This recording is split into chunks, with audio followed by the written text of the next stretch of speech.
মুহূৰ্তলৈকে আসলতে বোমাৰ যিটো স্থানত সংস্থাপন কৰা বুলি কৈছে এই স্থানলৈকে কোনো ধৰণৰ সন্ধান পোৱা নাই। মেটেল ডিটেক্টৰ লৈ অহা হৈছে কিছু সময় পূৰ্বে বোমা বিশেষজ্ঞৰ দল ইতিমধ্যে আহি পাইছে। তেওঁলোকৰ ভিতৰ ভাগলৈকে সোমাই গৈছে আৰু তাতে এই মুহূৰ্তত তেওঁলোকেও তাত চাইছে, কিন্তু এই মুহূৰ্তলৈকে যিটো স্থানত আচলতে যাৰ ফটো দিয়া হৈছিল সেই এই স্থানটোত বিশেষকৈ ঘোঁৰামাৰাৰ এই যিটো আৱাসিক এলেকা আছে, আৱাসিক এলেকাৰ এই যিখিনি ভূমি, এই খালী হৈ থকা ভূমিখিনিতে আচলতে এই যিটো বোমা সেই বোমাটো সংস্থাপন কৰা বুলি ইয়াত কোৱা হৈছিলে। কিন্তু এই মুহূৰ্তলৈকে যিহেতু ইয়াত এৰাবাৰী, গতিকে ঘন জংঘল, গতিকে ক'ত জংঘলৰ ভিতৰত বোমা সংস্থাপন কৰি ৰাখিছে এই মুহূৰ্তলৈকে মেটেল ডিটেক্টৰে ডিটেক্ট কৰিব পৰা নাই।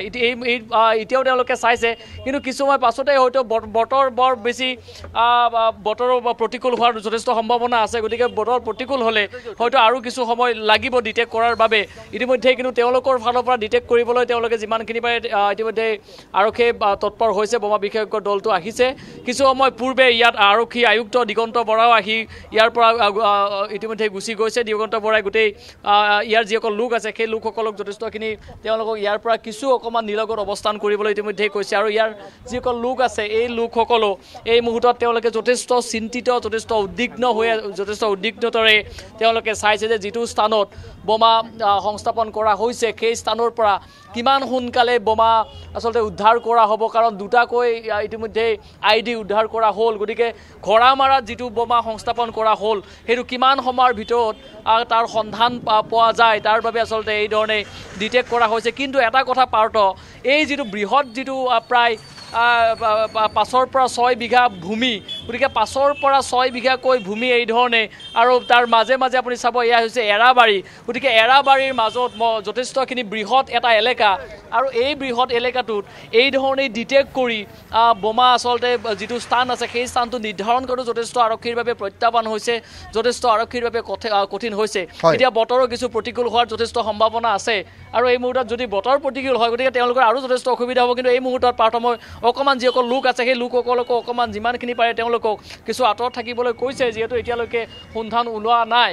গতিকে ইয়াৰ আৰক্ষী ইতিমধ্যে তেওঁলোকৰ বিচাৰ খোচাৰ তেওঁলোকে চলাই গৈছে। তেওঁলোকে হাতত দা হাতত লৈছে। তেওঁলোকে দা হাতত লৈ যিমানখিনি পাৰে তেওঁলোকে এই যিসমূহ জংঘল আছে সেই জংঘলসমূহ তেওঁলোকে ইতিমধ্যে চাফা কৰিছে।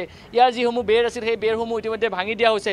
মই অকণমান আগুৱাই গৈ থাকোঁ আৰু অকণমান দৃশ্য দেখুৱাবলৈ চেষ্টা কৰিছোঁ। গতিকে এই যথেষ্টখিনি বিশাল এটা এলেকা, আৰু এই এলেকাটোৰ কোনটো স্থানত বোমা সংস্থাপন কৰি ৰাখি থৈ গ'ল সেই কথাখিনি হয়তো এই ধৰণে দুটাকৈ ডিটেক্টৰ, এই ডিটেক্টৰেৰে ডিটেক্ট কৰাটো কিমানখিনি আচলতে সম্ভৱ হ'ব সেয়া এই মুহূৰ্তত ক'ব নোৱাৰি। কিন্তু এই মুহূৰ্ততো এই ধৰণেই সন্ধানত আছে। গতিকে কিমান সময় লাগিব এই মুহূৰ্তত কৈ দিয়াটো সম্ভৱ নহ'ব। হয়তো যথেষ্ট সময় লাগিব পাৰে, কাৰণ কেইবাটাও প্ৰান্তত এই মুহূৰ্তলৈকে উদ্ধাৰ হোৱা নাই বোমা। এটা জেগাত যদিও বোমা উদ্ধাৰ হৈছে, গতিকে বহুকেইটা ঠাইত এতিয়ালৈকে বোমা উদ্ধাৰ হোৱা নাই। গতিকে কিমান সময় লাগিব এই ধৰণে ঘন জংঘলৰ পৰা সেই বোমা উদ্ধাৰ কৰাটো, কিমানখিনি সময় তেওঁলোকৰ প্ৰয়োজন হ'ব এই মুহূৰ্তত কৈ দিব নোৱাৰে। কিন্তু তেওঁলোকে অভিযান তেওঁলোকৰ চলোৱা হৈছে, সেই অভিযান তেওঁলোকে চলাইছে। ইয়াত আৰক্ষীৰ যিসকল লোক আছে সেই লোকসকল এই মুহূৰ্ততো আছে, কিন্তু ইয়াৰ যিসকল স্থানীয় লোক আছে সেই স্থানীয় লোকসকলক তেওঁলোকক যথেষ্ট দূৰতেই তেওঁলোকক অৱস্থান কৰিবলৈ কোৱা হৈছে। যান বাহন যিসমূহ চলাচল কৰি থকা হৈছিল সেই যান বাহনসমূহকো কিছু তেওঁলোকে নিলগৰে আচলতে যাতায়াত কৰিবলৈ কৈছে। গতিকে এই মুহূৰ্তত ঘোঁৰামাৰাৰ এই স্থানৰ পৰা এই দৃশ্যটো দেখুৱাবলৈ চেষ্টা কৰিছোঁ। পাৰ্থ এই মুহূৰ্ততো দেখিছে এয়া ঘন জংঘলৰ আচলতে আগুৱাই গৈছে ডিটেক্টৰৰ টীম। তেওঁলোকে ডিটেক্ট কৰিবলৈ চেষ্টা কৰিছে, কিন্তু ডিটেক্ট এই মুহূৰ্তলৈকে হোৱা নাই।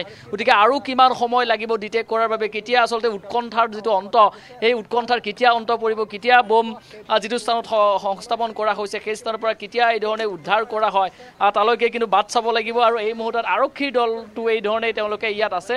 এই ধৰণে যিসকল লোক আছে সেই লোকসকলক তেওঁলোকক যথেষ্টখিনি ইতিমধ্যে কিছু অকণমান আঁতৰত বাৰে বাৰে তেওঁলোকক অৱস্থান কৰি থাকিবলৈ দিয়া হৈছে। আৰক্ষীৰ লোকসকলে এই মুহূৰ্তত আছে। গতিকে পাৰ্থ কিছু হয়তো সময় লাগিব। এই মুহূৰ্তলৈকে কোনো ধৰণে কোনো সংভেদ এতিয়ালৈকে উলিয়াব পৰা নাই। প্ৰায় 2 ঘণ্টা ইতিমধ্যে উকলি গৈছে। গতিকে 2 ঘণ্টাৰ পাছতো এই মুহূৰ্তলৈকে যিটো স্থানত কোৱা হৈছিল, যিটো স্থানত সংস্থাপন কৰা বুলি কোৱা হৈছিল আলফাৰ তৰফৰ পৰা, সেই স্থানটো কিন্তু এতিয়ালৈকে নিৰ্ধাৰণ কৰিব পৰা নাই। এতিয়ালৈকে সেই স্থানটো বিচাৰি এতিয়ালৈকে আৰক্ষীয়ে উলিয়াব পৰা নাই। আৰু কিমান সময় লাগিব সেয়া কিন্তু পৰৱৰ্তী সময়ত লক্ষণীয় হ'ব।